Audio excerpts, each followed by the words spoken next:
Hello everyone, I'm Joe. Today I want to share a story with you about a tiny moment we all experience, yawning. Yes, that moment when you see someone else yawn, and suddenly, you feel like yawning too. Have you ever had that happen? Maybe you weren't even tired, but somehow I remember the first time I heard the term, me. It turns out that in the 1990s, a group of Italian scientists discovered that when the monkeys they studied saw other monkeys pick up food, specific neurons in their brains would activate as if they were picking up the food themselves. This neural system was named mirror neurons. That discovery made me realize just how fascinating our brains are. I thought about so many everyday actions of ours.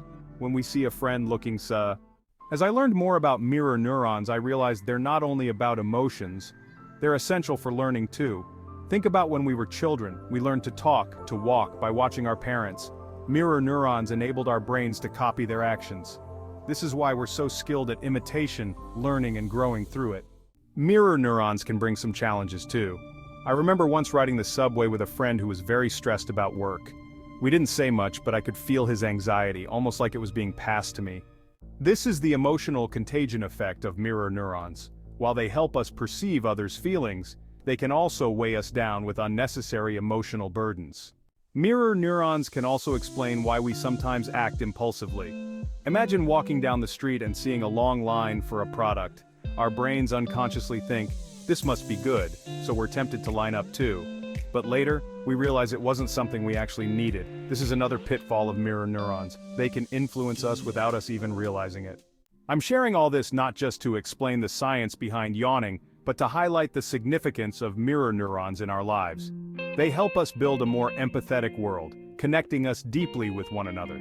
They allow us to be more attuned to each other's emotions and find support and understanding when times are tough. However, by understanding this mechanism, we also learn to be mindful of its influence. Emotionally, we can empathize without bearing the entire weight. Behaviorally, we can feel motivated by others without blindly following them. Mirror neurons teach us how to connect deeply with others, but they also remind us to find our own sense of independence and balance. That's all for today's story. If you've had similar experiences or thoughts on mirror neurons, feel free to share them in the comments. And if you enjoyed this video, please like and subscribe. See you next time.